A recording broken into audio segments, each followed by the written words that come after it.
Hello बच्चों, कैसे हो सब? बढ़िया।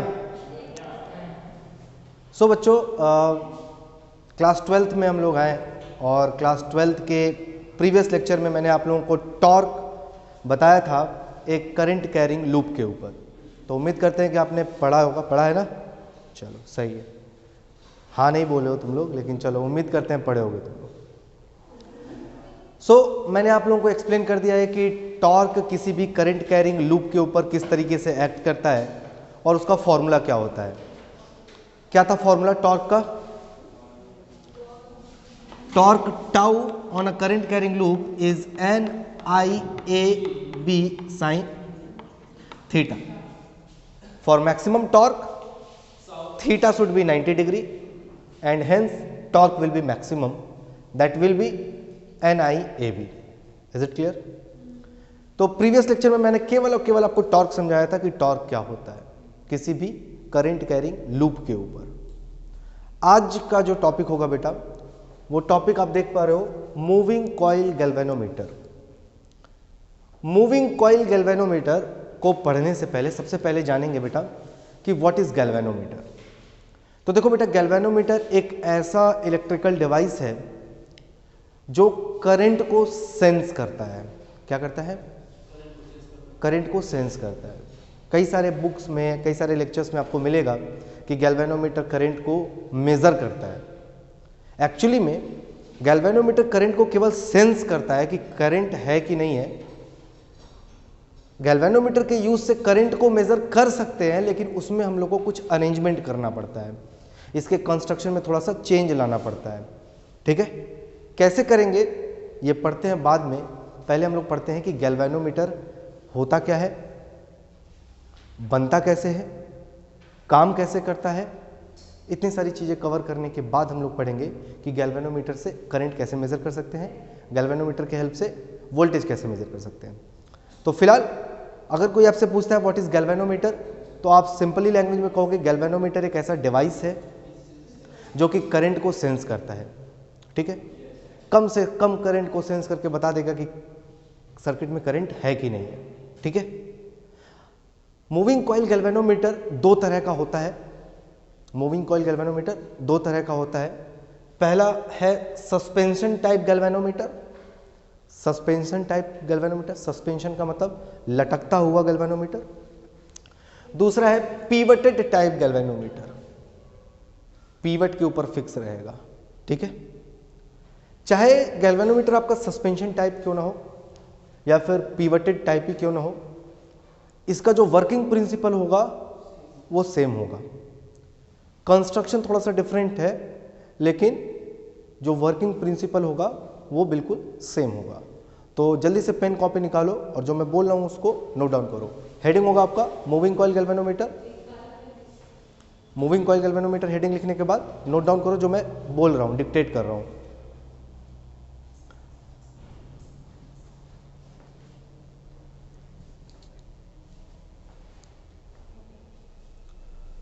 ओके बेटा, नोट करो। Moving coil galvanometer is a electrical device. Moving coil galvanometer is a electrical device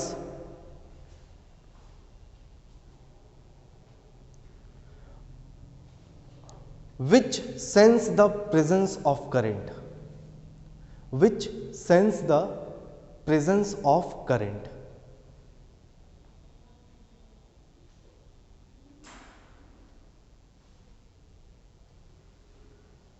अब देखो बेटा, ये पुराने गैल्वेनोमीटर्स है।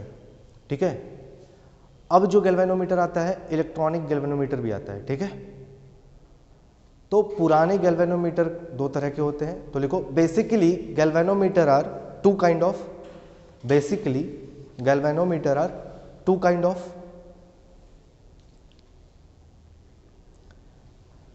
फर्स्ट लिखो suspension type galvanometer, second suspension type galvanometer, second pivoted type galvanometer. Suspension, suspension type galvanometer, second होगा pivoted type galvanometer. Pivoted लिखा हुआ है, पिवटेड टाइप गैल्वेनोमीटर। ठीक है बेटा, मैंने बोला कि दोनों का जो वर्किंग प्रिंसिपल है वो सेम है, इनका कंस्ट्रक्शन आप डिफरेंट देख पा रहे हो, ये एक का कंस्ट्रक्शन है, ये दूसरे का कंस्ट्रक्शन है। तो 1 बाई 1 पहले हम लोग सस्पेंशन टाइप का कंस्ट्रक्शन देख लेते हैं कैसे होता है, उसके बाद हम लोग देखेंगे पिवटेड टाइप गैल्वेनोमीटर का कंस्ट्रक्शन। ठीक है, तो फर्स्ट हेडिंग लिखो construction of suspension type galvanometer, construction of suspension type galvanometer heading लिख लो, क्योंकि बेटा नोट डाउन भी करना पड़ेगा, तो मैं आपको यहाँ एक्सप्लेन कर दे रहा हूँ, नोट डाउन आप खुद से करो कि कैसे ये बना है। ठीक है, मैं आपको एक्सप्लेन कर दे रहा हूँ। अब आप लोग डायग्राम की तरफ देखो, पहले ये वाला डायग्राम देखो सस्पेंशन टाइप गैल्वेनोमीटर में। तो यहाँ पर कौन सी चीज़ें क्या क्या है मैं आपको पहले बता दे रहा हूँ। ये नॉर्थ पोल है, ये साउथ पोल है। These are 2 horseshoe strong magnets. क्या है? हॉर्स शू स्ट्रॉन्ग मैग्नेट है, horseshoe strong magnets north and south. ठीक है, क्लियर है? कोई दिक्कत नहीं। इसके बाद आप देख पा रहे हो यहां पर मैंने एक रेक्टेंगुलर फ्रेम बनाया हुआ है। ये रेक्टेंगुलर फ्रेम जो बेटा होता है वो एल्यूमिनियम का होता है। क्लियर है? इस एल्यूमिनियम फ्रेम के ऊपर स्लॉट बने होते हैं। स्लॉट समझ रहे हो? एक्चुअली एल्यूमिनियम फ्रेम ऐसा होता है रेक्टेंगुलर टाइप का, ऐसे करके। ठीक, तो यहां पर जगह है ना, चारों तरफ सरफेस के ऊपर जगह है। इस जगह के ऊपर हम लोग insulated copper wire, thin insulated copper wire को कॉइलिंग करते हैं। इंसुलेटेड कॉपर वायर का मतलब क्या हुआ? कॉपर वायर बेयर होगा, क्या होगा?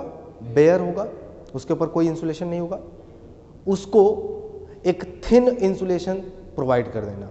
ठीक है, एक्चुअली में उसके ऊपर वार्निश लगा देते हैं, जिसकी वजह से 2 वायर अगर एक दूसरे से कांटेक्ट भी होता है फर्क नहीं पड़ता है। ठीक है, तो इसको कहते हैं इंसुलेटेड कॉपर वायर। ठीक है, तो क्या क्या बोला मैंने? 2 हॉर्स शू मैग्नेट है, स्ट्रॉन्ग हॉर्स शू मैग्नेट है, एल्यूमिनियम का फ्रेम है, इस एल्यूमिनियम के फ्रेम के ऊपर इंसुलेटेड कॉपर वायर की वाइंडिंग की गई है। ठीक है, क्लियर है? अब देखो इस एल्युमिनियम फ्रेम का एक जो एंड है वो एक मिरर से कनेक्ट है, छोटा सा मिरर होता है। ठीक है, मिरर होता है, हाँ सर्कुलर मिरर होता है। अब क्यों होता है मैं बताऊंगा अभी। मिरर होता है और ये जाता है एक ऊपर एक सस्पेंशन से, रिजिड सपोर्ट से टंगा रहता है। ठीक है, ऐसे एक रिजिड सपोर्ट होता है और यही बनता है टर्मिनल T1, पहला टर्मिनल। ठीक है, ये जो पतला सा वायर है ये फॉस्फर ब्रॉन्ज का है। किसका है बेटा? फॉस्फर ब्रॉन्ज का पतला सा स्ट्रिप है ना, थिन स्ट्रिप। ये एक मिरर है। नीचे भी फॉस्फर ब्रॉन्ज का थिन स्ट्रिप रहता है, लेकिन यहां पर देखो स्प्रिंग लगा हुआ है। क्या लगा हुआ है? स्प्रिंग। तो ये एक स्प्रिंग है। किसका स्प्रिंग है बेटा? सेम फॉस्फर ब्रॉन्ज का ही थिन है, एक स्प्रिंग लगा हुआ है। और इस स्प्रिंग के साथ आगे जाकर के एक और रिजिड सपोर्ट है, टर्मिनल T2 है। ठीक है, 2 टर्मिनल है। क्लियर है? अब टर्मिनल 1 एंड टर्मिनल 2 के बीच में जब हम लोग कोई सर्किट लगाते हैं, करंट फ्लो कराते हैं, बैटरी लगाते हैं, तो इस सर्किट में करंट जाएगा। तो करंट को तो सेंस करना है ना, हाँ। और हमें पता है बेटा कि जब भी कोई कॉइल, रेक्टेंगुलर कॉइल किसी मैग्नेटिक फील्ड में रखा होता है तो इसके ऊपर एक टॉर्क लगता है। मैंने पढ़ाया हुआ है, अभी लास्ट लेक्चर में वही तो पढ़ाया मैंने कि कोई भी रेक्टेंगुलर कॉइल है, उसको मैग्नेटिक फील्ड में रखा हुआ है तो उसके ऊपर एक टॉर्क लगेगा, ऐसे करके घूमने लगेगा, है ना। तो ये जो टॉर्क लगेगा, टॉर्क लगने की वजह से ये घूमेगा कि नहीं घूमेगा? तो जब घूमेगा तो स्प्रिंग भी तो टाइट होगी। देखो स्प्रिंग जब तक अपने जगह पे है तब तक कोई दिक्कत नहीं है। स्प्रिंग को जितना ज़्यादा खींचोगे वो उतना ज़्यादा रेस्टोरिंग फोर्स लगाएगा। बोलो हाँ है ना। अरे आपने देखा होगा वो एक्सरसाइज करने वाला जो डिवाइस होता है, ऐसे पैर में फंसा करके ऐसे खींचते, जितना ज़्यादा स्ट्रेच करोगे उतना ज़्यादा फोर्स की ज़रूरत पड़ती है। हाँ हाँ, रेजिस्टेंस बैंड। तो ऐसे करके जितना ज़्यादा स्ट्रेच करोगे उतना ही फोर्स लगेगा। तो स्प्रिंग क्या करता है ना, जितना उसको स्ट्रेच करोगे, जितना डिस्प्लेस कराओगे, वो उतना ही फोर्स डेवलप करता है।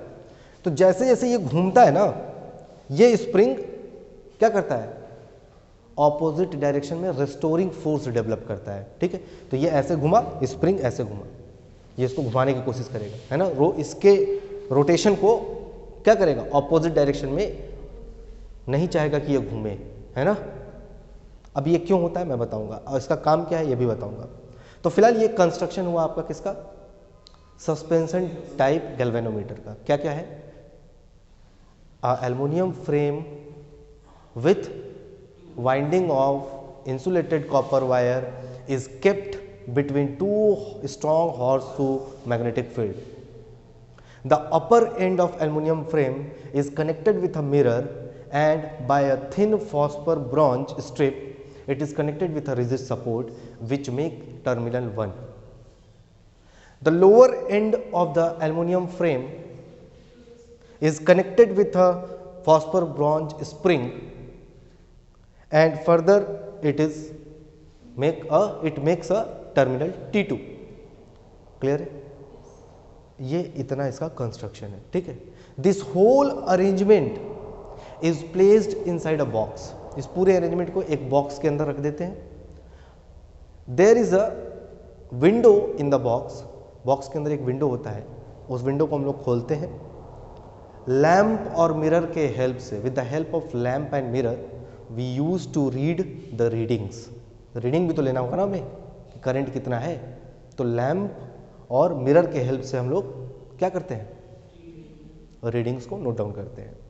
मैं अभी आपको बताऊंगा कि रीडिंग्स को कैसे नोट डाउन करते हैं इसमें से। ठीक, this is the construction of suspension type galvanometer. Is it clear, note down कर लोगे, ठीक है। तो नोट डाउन आप लोग कर लेना अपने मन से, पक्का। और नहीं नोट डाउन कर पाओगे तो वीडियो में जाना, मैंने रिपीट किया हुआ है, उसको नोट डाउन कर लेना। क्लियर है। तो this is what suspension type galvanometer. और सस्पेंशन टाइप गैल्वेनोमीटर का काम यहीं खत्म हो गया। वर्किंग में जाऊंगा तो दोनों का वर्किंग सेम है।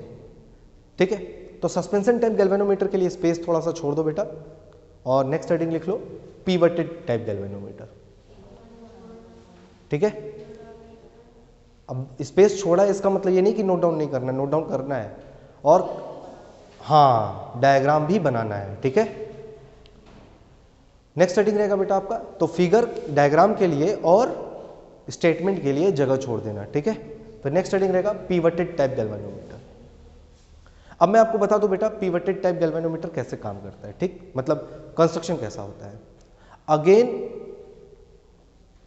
टू हॉर्सशू स्ट्रॉन्ग मैग्नेट्स, इनके बीच में बेटा एक सिलेंडर रखा गया है।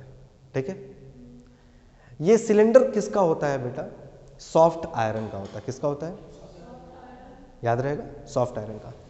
यहां पर जो बेटा मैंने यहां पर बना हुआ है सेक्शन, ये भी सॉफ्ट आयरन का है, एक कोर है। ठीक है, कोर कहते हैं इसको। एल्युमिनियम फ्रेम हवा में थोड़ी रहेगा, इसके बीच में कुछ तो रहेगा ना, तो सॉफ्ट आयरन लगा होता है यहाँ पे। अब सॉफ्ट आयरन क्या है, what is soft iron, soft iron is a magnetic material. तो जो मैग्नेटिक फील्ड लाइंस यहाँ से निकल रही हैं, तो उन मैग्नेटिक फील्ड लाइंस को कंसंट्रेट करता है एक जगह लेकर के आता है। ठीक है, इसीलिए बीच में लगाया जाता है यहाँ पर क्या, कोर, जिसको सॉफ्ट आयरन का कोर कहते हैं। ठीक है, तो ये जो सिलेंडर है वो सॉफ्ट आयरन का है। सॉफ्ट आयरन के सिलेंडर के ऊपर एल्युमिनियम का फ्रेम है। देखो रेक्टेंगुलर एल्युमिनियम फ्रेम, 3 डायमेंशन में दिख रहा है, ऐसे करके है। इस एल्युमिनियम के फ्रेम के ऊपर अगेन इंसुलेटेड कॉपर वायर की वाइंडिंग्स की होती है। ठीक है, वाइंडिंग्स होने के बाद इसका एक एंड जाता है किधर की तरफ, इसका मतलब बीच में पीवट रहता है, 2 पीवट के बीच में ये फिक्स कर देते हैं हम लोग ऐसे करके। अब इसके अंदर ये घूमेगा। ठीक है, यहां पर एक स्प्रिंग लगा होता है जो कि वायर से कनेक्टेड होता है, मतलब वायर है, टर्मिनल T2 बना रहे हैं ना, तो टर्मिनल T2 जा करके एल्युमिनियम, ये जो कॉपर का जो वायर है उससे कनेक्टेड रहता है, ठीक है।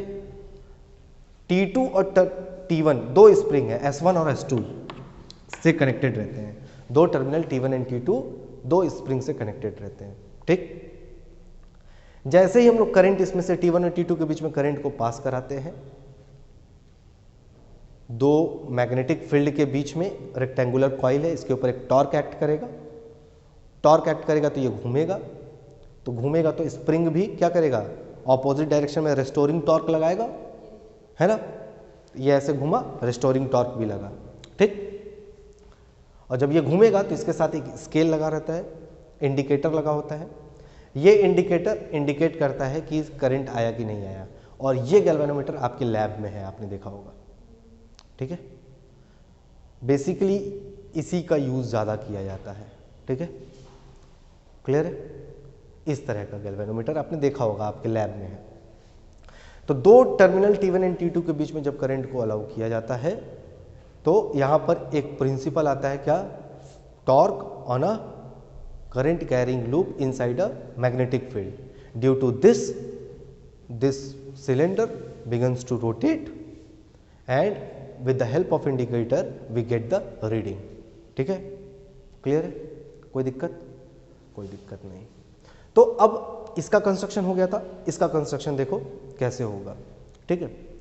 There is a solid soft iron metallic cylinder over which there is a rectangular aluminum frame.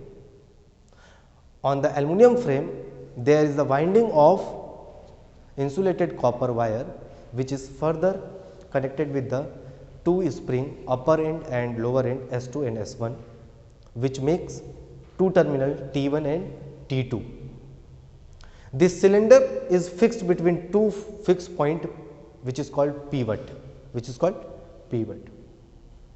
okay. With the cylinder an indicator is also connected. With the help of indicator we read the readings of current, ठीक है। This is the construction of pivoted type galvanometer. Is it clear? यहाँ तक कोई दिक्कत किसी को भी? तो बेटा ये मैंने दोनों, चाहे वो आपका सस्पेंशन टाइप गैल्वेनोमीटर हो चाहे वो पिवटेड टाइप गैल्वेनोमीटर हो, दोनों का कंस्ट्रक्शन वीडियो में रिकॉर्ड कर लिया है।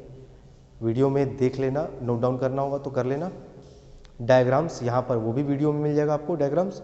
मैं हट जा रहा हूँ कुछ देर के लिए, डायग्राम को पॉज करके ड्रॉ कर लीजिए।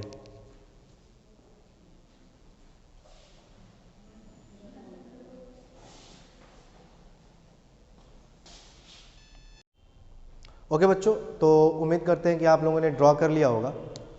अब जो स्टार्ट करने जा रहा हूँ मैं, अब देखो चाहे वो सस्पेंशन गैल्वेनोमीटर हो चाहे वो पिवटेड गैल्वेनोमीटर हो, दोनों गैल्वेनोमीटर का वर्किंग प्रिंसिपल जो है वो सेम है, ठीक है।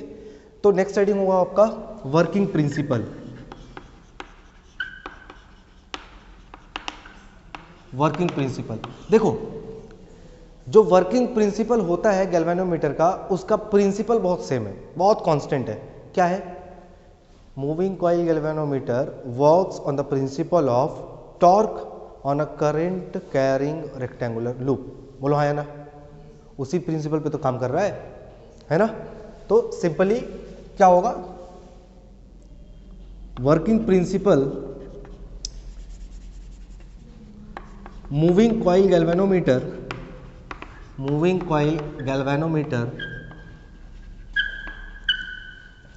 Works on the principle of torque on a current carrying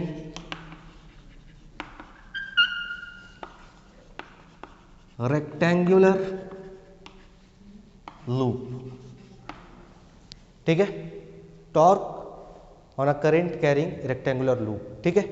तो जो टॉर्क होता है बेटा वो कितना होता है, NIAB साइन थीटा।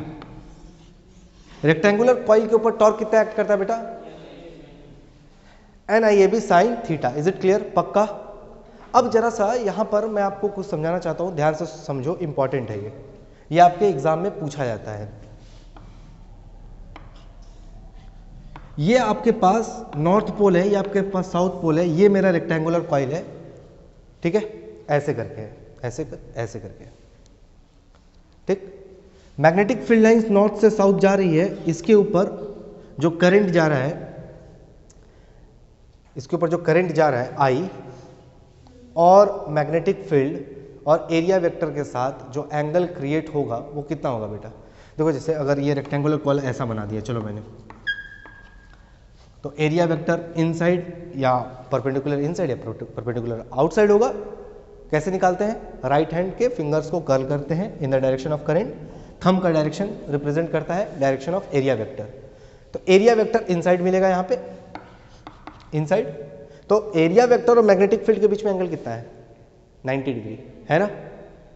तो जब एरिया वेक्टर और मैग्नेटिक फील्ड के बीच में एंगल 90 डिग्री होगा, टॉर्क केवल तभी 90 डिग्री होगा, टॉर्क तभी केवल मैक्सिमम होगा। हमें क्या चाहिए बेटा, ये किस प्रिंसिपल पे काम कर रहा है, ये काम कर रहा है कि करंटवा फ्लो कराएंगे, मैक्सिमम टॉर्क एक्ट करेगा तो खट से घूमेगा, ठीक है। लेकिन एक रिस्ट्रिक्शन है, वो रिस्ट्रिक्शन है कि एंगल जब 90 डिग्री होगा केवल तभी मैक्सिमम टॉर्क लगेगा। तो जरा सा सोचो, जब ये रेक्टेंगुलर कॉइल ऐसे है तो मैक्सिमम टॉर्क लगेगा तो घूमेगा, लेकिन जैसे ही घूमेगा इतना घूम करके थीटा एंगल पे आ गया, 90 से क्या हो गया, कम या ज़्यादा हो गया, 90 नहीं है, तो होगा क्या, क्या इसके ऊपर मैक्सिमम टॉर्क लगेगा, नहीं लगेगा। लेकिन हमें क्या चाहिए, टॉर्क हमेशा मैक्सिमम चाहिए।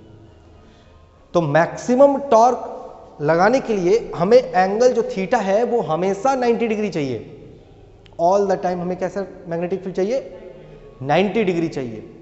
तो ऐसा मैग्नेटिक फील्ड फाइंड आउट करने के लिए बेटा, ये जो मैग्नेट है ना, नॉर्थ पोल साउथ पोल का जो मैग्नेट है, इसको देखो मैंने ऐसा ना बना करके कर्व बनाया है, ऐसे करके बनाया है ना, दिख रहा है, कर्व बनाया है। अब कर्व बनाने से हुआ क्या, कर्व बना दिया तो ऐसा हुआ क्या कि टॉर्क हमेशा मैक्सिमम मिलने लगा। तो देखो बेटा, टॉर्क हमेशा मैक्सिमम होने के लिए, अब मैं इसे इरेज कर रहा हूं, टॉर्क हमेशा मैक्सिमम होने के लिए क्या चाहिए, 90 डिग्री एंगल चाहिए कि नहीं चाहिए, चाहिए ना, 90 डिग्री एंगल चाहिए हमेशा। तो 90 डिग्री एंगल चाहने के लिए ये लो,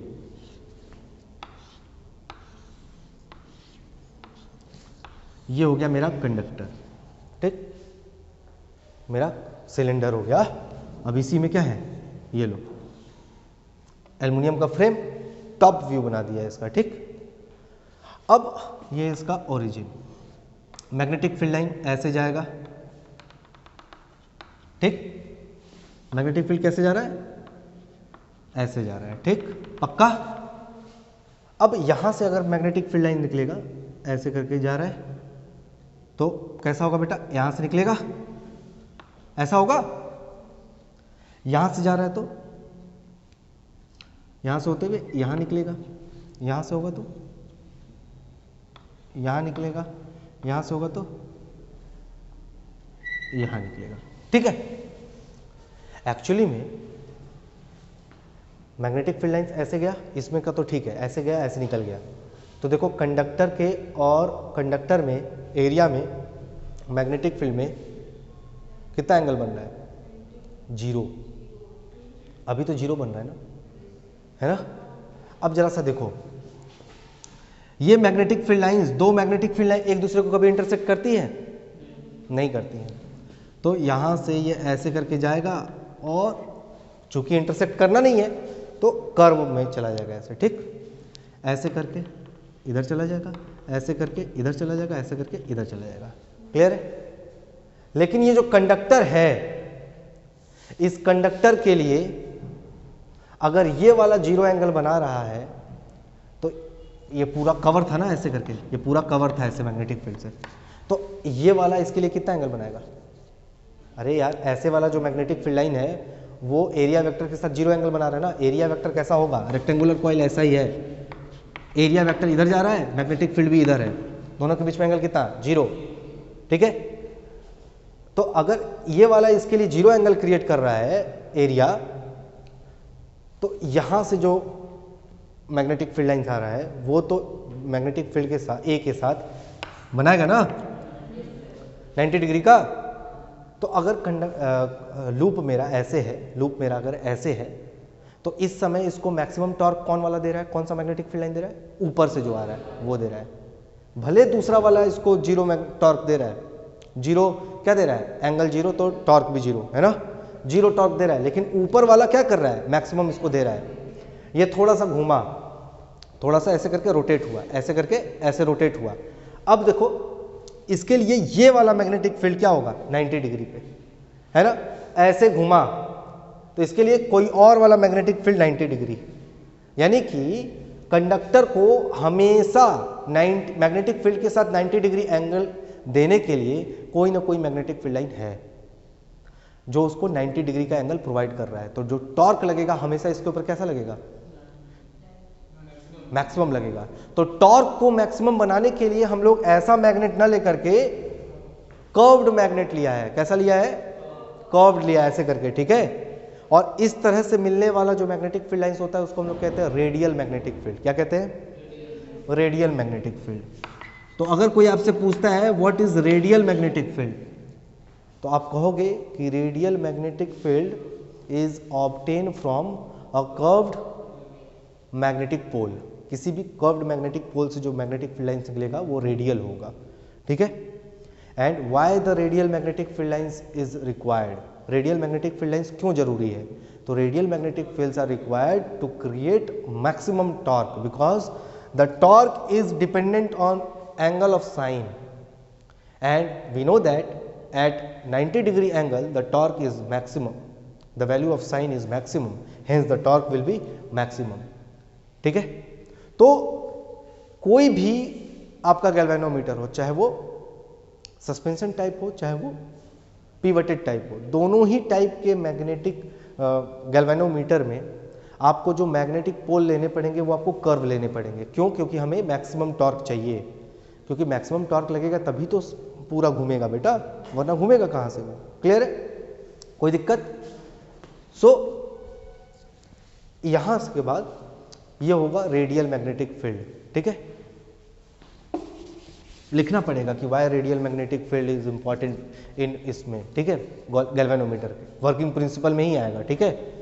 अब देखो इसके बाद नेक्स्ट पार्ट, पहला पार्ट तो ये हो गया कि करंट प्रोवाइड किया रेक्टेंगुलर कॉइल के ऊपर, मैक्सिमम टॉर्क लगा रेडियल मैग्नेटिक फील्ड की वजह से। अब ये घूम गया।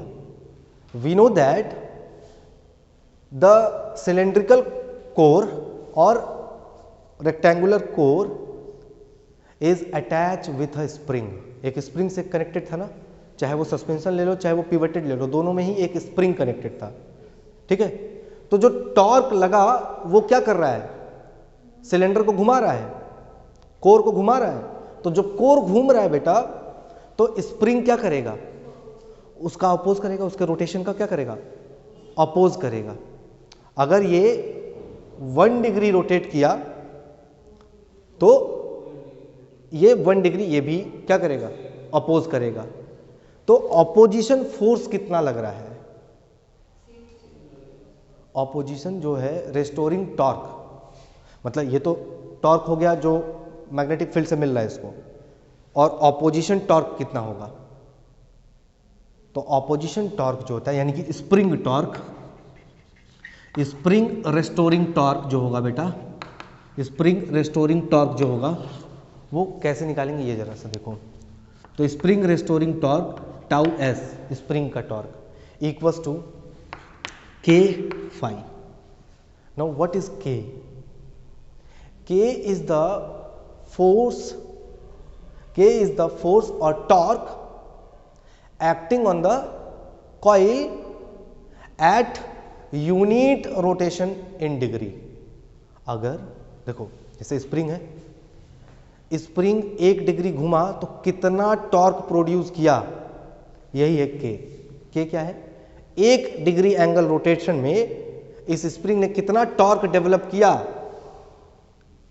वही तो होगा क्या, टोटल टॉर्क। अब सपोज कर लो कह रहा है कि 3 डिग्री घुमा, हमने फलाना करंट भेजा गैल्वेनोमीटर में, फलाना एम्पियर करंट भेजा, जिसके वजह से हमारा गैल्वेनोमीटर का जो कोर था वो घूमा, तो वो घूमा तो उसके ऊपर टॉर्क कितना लगा, NIAB। कितना लगा, NIAB, है ना।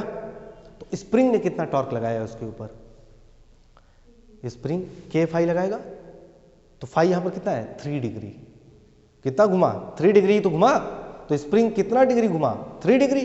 तो 3 degree into spring constant K, यानी कि स्प्रिंग फोर्स कांस्टेंट, है ना, कि 1 डिग्री घूमने में कितना टॉर्क लगा रहा है। तो अब 10 डिग्री भी घुमा दो तब भी निकल जाएगा कि कितना फोर्स लगाया इसने, कितना टॉर्क लगाया, है ना। तो K क्या है, स्प्रिंग कांस्टेंट है। K equals to spring torque constant, constant.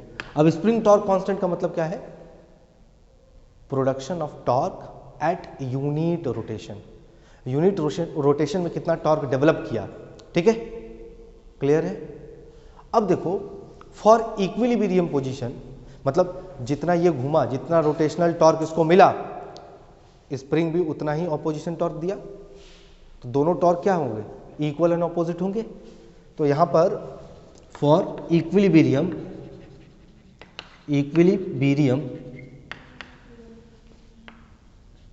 Tau of core, that is NIAB equals to torque by spring K phi equal होगा। अरे इक्विलिब्रियम के केस में तो दोनों ही इक्वल होगा ना, जितना टॉर्क इसके ऊपर लगा उतना ही टॉर्क तो स्प्रिंग भी डेवलप करेगा, तो दोनों क्या होगा, इक्वल होगा। तो इस केस में अगर मैं करंट निकालना चाहूं बेटा, तो I की वैल्यू कितनी हो जाएगी, I इक्वल्स टू फाई या K upon NAB into phi. बोलो हाँ है ना, पक्का। K की वैल्यू, N की वैल्यू, A की वैल्यू, B की वैल्यू, ये सब कांस्टेंट है। K की वैल्यू एक पर्टिकुलर स्प्रिंग के लिए तो कांस्टेंट ही होगी ना। ऐसा थोड़ी है कि आज एक स्प्रिंग 1 डिग्री घूमने पे 2 यूनिट का टॉर्क दे रहा है तो कल वही स्प्रिंग 1 डिग्री घूमने पे 4 यूनिट का टॉर्क देगा, ऐसा थोड़ी है क्या, ऐसा है क्या, नहीं। स्प्रिंग जिस मटेरियल से बना होता है K की वैल्यू उसी के ऊपर डिपेंडेंट होती है। K है क्या, what is K, it is spring torque constant है, कि 1 डिग्री रोटेशन में कितना टॉर्क स्प्रिंग डेवलप कर रहा है, वो है K। अब अगर उसमें डिग्री से रोटेशन कर दे तो टोटल टॉर्क मिल जाएगा हमें, कि फलाने डिग्री घूमने पे कितना टॉर्क मिला। तो यहाँ पर मैंने I और फाई में एक रिलेशन बनाया, I equals to K upon NAB into phi. अब मुझे पता है K क्या है, कांस्टेंट है, N क्या है, number of turn on the coil, constant है, A क्या है, area of the coil, constant है, B क्या है, मैग्नेटिक फील्ड है, कांस्टेंट है। ये सब क्या है, कांस्टेंट है। These all quantities are constant, hence we can write here I directly proportional to phi. इसका मतलब क्या है, जितना अमाउंट करंट देंगे उतना रोटेट करेगा, यही ना। हाँ, करंट को बढ़ाएंगे ज़्यादा रोटेशन होगा, करंट को और बढ़ाएंगे और ज़्यादा रोटेशन होगा, और बढ़ाएंगे और रोटेशन होगा। As we increase the current the rotation of the coil will increase. हमें यही तो चाहिए। एक मीटर बनाने के लिए, मतलब जो मेज़र करे वैल्यू को, कैसे लगा होता है, एक इंडिकेटर लगा होता है, इंडिकेटर सिलेंडर के साथ जुड़ा हुआ है, ठीक, ऐसे घुमा तो ये भी ऐसे घूम रहा है ना, ऐसे करके, ऐसे करके, ये घुमा, ये ऐसे घुमा, ऐसे करके, है ना। 0 पे है, थोड़ा मान लो 1 एम्पियर 1 यूनिट करंट दिया तो 1 डिफ्लेक्शन दिया, 2 यूनिट, क्योंकि डायरेक्टली प्रोपोर्शनल है, जितना करंट देंगे उतना डिफ्लेक्शन होगा, है ना। तो ये मिल गया आपको एक रिलेशन I और फाई का, यानी कि जैसे as we increase the current the rotate, phi यहाँ पर फ्लक्स नहीं है, यहाँ पर फाई क्या है, एंगल ऑफ रोटेशन है, ठीक है। अब K अपॉन NAB जो है वो एक कांस्टेंट है here, K upon NAB is a constant known as galvanometer constant. क्या बेटा, गैल्वेनोमीटर कांस्टेंट, इसको हम लोग गैल्वेनोमीटर कांस्टेंट के नाम से जानते हैं, ठीक है, पक्का, कोई दिक्कत। इसी यही है इसका प्रिंसिपल, यही है इसका वर्किंग प्रिंसिपल। समझ में आ गई बात, कैसे किया ये सब, हुआ क्या। तो देखो सबसे पहली बात कि अगर किसी रेक्टेंगुलर कॉइल या फिर किसी करंट कैरिंग कंडक्टर में अगर हम लोग करंट प्रोवाइड करते हैं और उसको मैग्नेटिक फील्ड में रखें तो उसके ऊपर टॉर्क लगेगा। टॉर्क कितना लगेगा? NIAB sin थीटा लगेगा, ठीक है, NIAB sin थीटा लगेगा। मैक्सिमम टॉर्क जाने के लिए, पाने के लिए हमें रेडियल मैग्नेटिक फील्ड कर देंगे, जिसकी वजह से एंगल हमेशा मैग्नेटिक फील्ड के साथ 90 डिग्री का एंगल क्रिएट होगा, तो टॉर्क हमेशा मैक्सिमम मिलेगा। अब मुझे ये पता चल गया कि जितना अमाउंट ऑफ करंट देंगे टॉर्क को हमेशा मैक्सिमम लगेगा, है ना, क्लियर? अब मुझे ये देखना है ना बेटा कि कितना करंट देंगे तो कितना एंगल रोटेशन होगा, क्योंकि ये चाहिए मुझे, कैलिब्रेशन करना है ना, मुझे पता होना चाहिए ना, 1 यूनिट करंट दिए तो ये कितना डिग्री घूम रहा है, तो उतने ही डिग्री पे हम नंबरिंग कर देंगे 1 2 3 4 5 6। मैंने 1 एम्पियर दिया तो ये अगर 1 डिग्री रोटेट कर रहा है तो ये तो डिग्री में रोटेट कर रहा है, लेकिन ऊपर हम लिख देंगे 1 ampere 2 ampere 3 ampere 4 ampere 5 ampere. समझ रहे हो बात को? गैल्वेनोमीटर नहीं जान रहा है कि वो करंट मेजर कर रहा है, वो तो डिग्री में रोटेशन कर रहा है, ऐसे करके घूम रहा है। तो ये जब घूम रहा है 1 डिग्री घुमा, ऐसे करके हुआ, तो यहीं पे हमने इंडिकेट कर दिया कि अरे ये तो 1 एम्पियर है। 1 एम्पियर और बढ़ा दिया, 2 एम्पियर हो गया, ये और घुमा क्योंकि टॉर्क ज़्यादा हुआ, ये और घुमा 2 एम्पियर, वहाँ इंडिकेट कर दिए। यानी कि ओवरऑल गैल्वेनोमीटर को बेवकूफ़ बना रहे हैं हम लोग, ठीक। वो तो सोच रहा है कि हम तो डिग्री में घूम रहे हैं, हमको क्या मतलब है, लेकिन हम लोग उसके पापा हैं। हम लोगों ने ऊपर स्केलिंग कर दिया कि 1 डिग्री तुम घूमो, उसमें खुश रहो, हम ऊपर लिख देंगे नंबर कि 1 डिग्री ये कब घूम रहा है, 1 एम्पियर करंट देंगे तभी घूमेगा, 2 एम्पियर करंट देंगे तो 2 डिग्री घूमेगा, 3 एम्पियर करंट देंगे तो 3 डिग्री घूमेगा। समझ रहे हो बात को? मैंने उसी को कैलिब्रेशन करने के लिए मुझे रिलेशन चाहिए ना I और फाई में, हाँ, मुझे ऐसा रिलेशन चाहिए कि करंट को इंक्रीज करेंगे तो फाई यानी कि एंगल इंक्रीज होना चाहिए, रोटेशन ज़्यादा होना चाहिए, है ना। वो कैसे लाएंगे? रेडियल मैग्नेटिक फील्ड से टॉर्क मिल गया। अब देखो मैंने यहाँ पर क्या किया, स्प्रिंग रेस्टोरिंग टॉर्क का मतलब क्या है? स्प्रिंग रेस्टोरिंग टॉर्क का मतलब है जब मेरा कॉइल घूम रहा है तो कॉइल के साथ साथ तो बेटा टॉर्क स्प्रिंग भी तो जुड़ा है, तो स्प्रिंग घूमना चाहेगा? नहीं, स्प्रिंग घूमना नहीं चाहता है। अगर मैं स्प्रिंग को घुमाना चाहूँ, अगर आप स्प्रिंग को खींचना चाहो तो स्प्रिंग खींचेगा क्या? नहीं, वो ऑपोजिट करेगा ना। तो कितना ऑपोजिशन फोर्स करेगा? तो आपने पढ़ा होगा 11th में कि स्प्रिंग के ऊपर फोर्स जो होता है रेस्टोरिंग को -kx होता है। तो k होता है स्प्रिंग कांस्टेंट, x होता है डिस्प्लेसमेंट। डिस्प्लेसमेंट को इंक्रीज कराओ, लगने वाला फोर्स, रेस्टोरिंग फोर्स भी इंक्रीज हो जाएगा। देखो इसीलिए रेजिस्टेंस बैंड को जितना ज़्यादा खींचोगे उतना ज़्यादा फोर्स लगाना पड़ेगा। यहाँ पर k क्या है? कांस्टेंट है। किसके लिए? स्प्रिंग के लिए। बताता क्या है कि यूनिट डिफ्लेक्शन पे, यूनिट डिस्प्लेसमेंट पे स्प्रिंगवा कितना फोर्स डेवलप कर रहा है। तो यहाँ पर वही तो मैं किया हूँ। k क्या है? 1 डिग्री स्प्रिंग के रोटेशन में स्प्रिंग कितना टॉर्क डेवलप कर रहा है, यही वो k है। और हमको क्या चाहिए? टोटल कितना डिग्री पे रोटेशन पे टोटल कितना टॉर्क मिलेगा, तो 5 से मल्टीप्लाई कर दिया। 1 डिग्री में अगर k टॉर्क जनरेट कर रहा है 1 एंगल पे, अगर k टॉर्क जनरेट कर रहा है तो फाई एंगल के लिए कितना करेगा? k फाई करेगा। तो total torque by spring ts equal to k phi. अब इक्विलिब्रियम के केस में क्या होगा? जितना टॉर्क हमने इसको मिला, कॉइल को मिला मेरे, तो कॉइल का टॉर्क और स्प्रिंग का टॉर्क दोनों आपस में इक्वल होगा, NIAB equal to k phi. तो यहाँ से मुझे एक रिलेशन मिलेगा I equal to k upon NAB into phi. उसके बाद I directly proportional to phi. यहाँ तक समझ में आएगा। और ये जो कांस्टेंट था k अपॉन NAB, इसको नाम दे दिया क्या? Gravitation, galvanometer constant. यहाँ तक समझ में आएगा।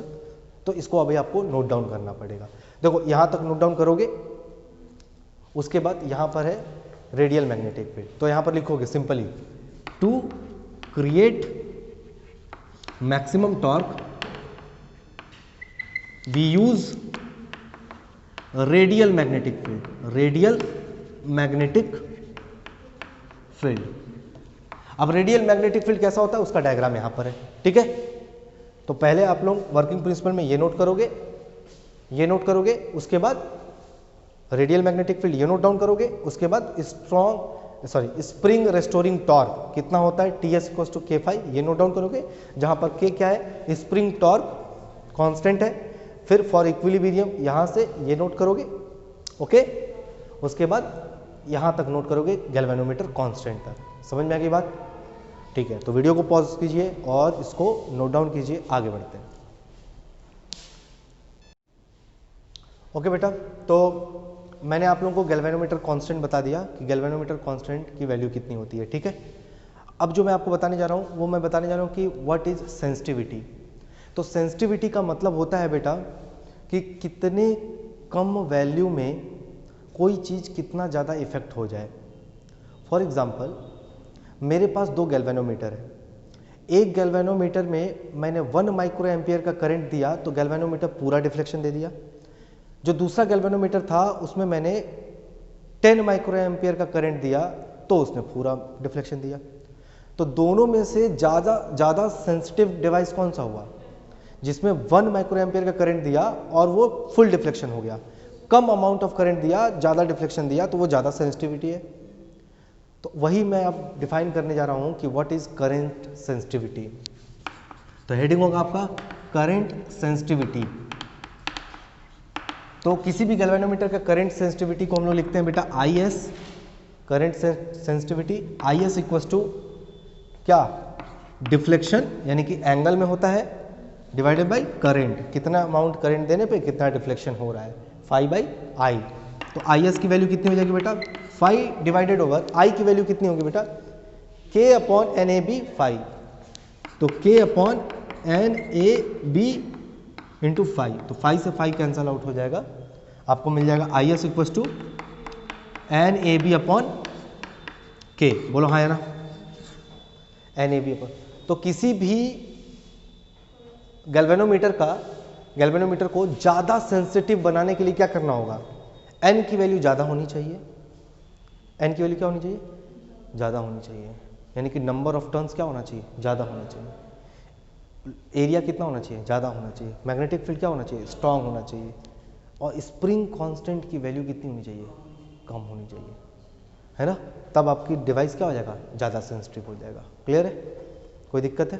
कोई दिक्कत नहीं है। तो ये हो गया करंट सेंसिटिविटी। अब अगर मैं वोल्टेज सेंसिटिविटी की बात करूं तो करंट सेंसिटिविटी का मतलब क्या होगा? कितना करंट देने पे कितना डिफ्लेक्शन हो रहा है। अब इसी को वोल्टेज के फॉर्म में लिखेंगे, ठीक है। वोल्टेज सेंसिटिविटी का मतलब होता है कितना वोल्टेज देने पे कितना एंगल का रोटेशन दे रहा है वो, ठीक है। तो कहाँ लिखूं? यहाँ बगल में ही लिख देता हूँ, इधर ही नोट डाउन कर देता हूँ। ये होगा आपका वोल्टेज सेंसिटिविटी। वोल्टेज सेंसिटिविटी, ठीक है।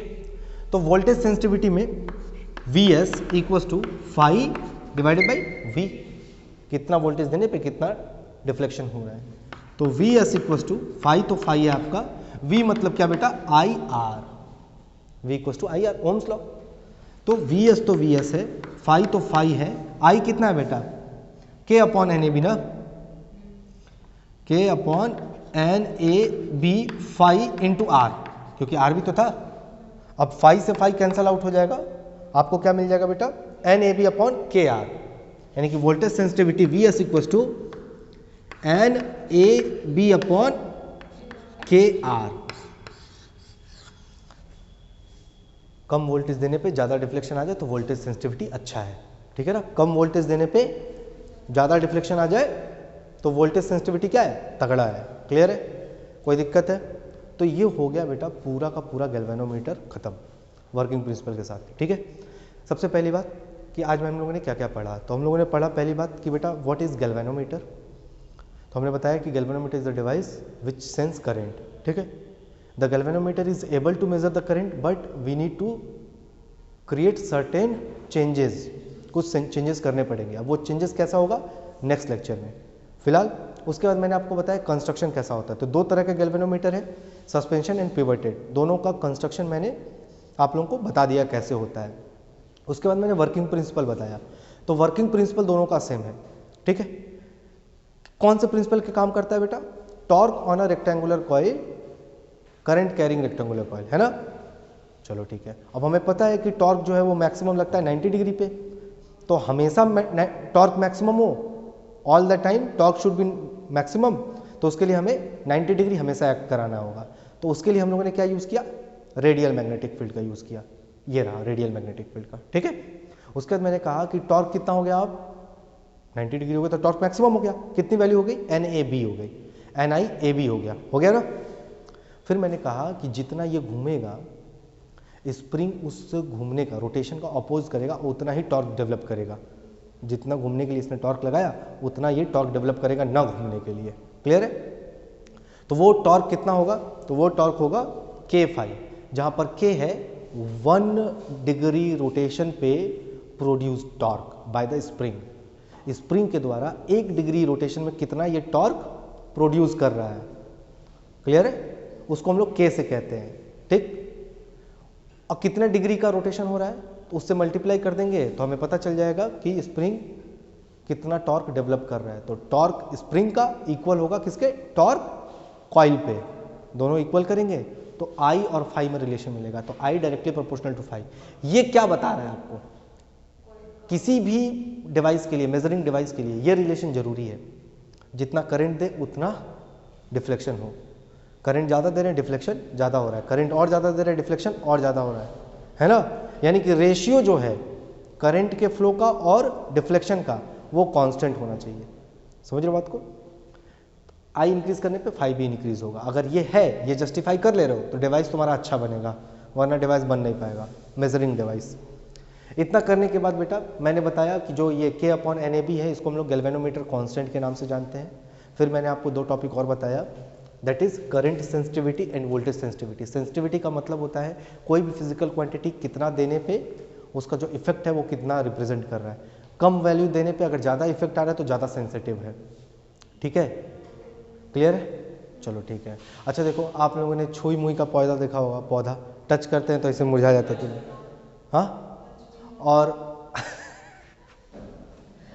और जो नॉर्मल जो पौधा होता है उसको इतना करने के लिए क्या करना पड़ेगा? उखाड़ के पटकना पड़ेगा, है ना, तब ना वो मुरझाएगा, वो भी 2-3 दिन बाद।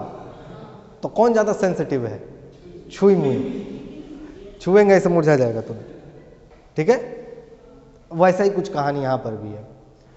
कम करंट देने पे ज़्यादा डिफ्लेक्शन शो करेगा तो वो ज़्यादा छुई मुई है। ठीक है? तो करंट सेंसिटिविटी कैसे निकालेंगे?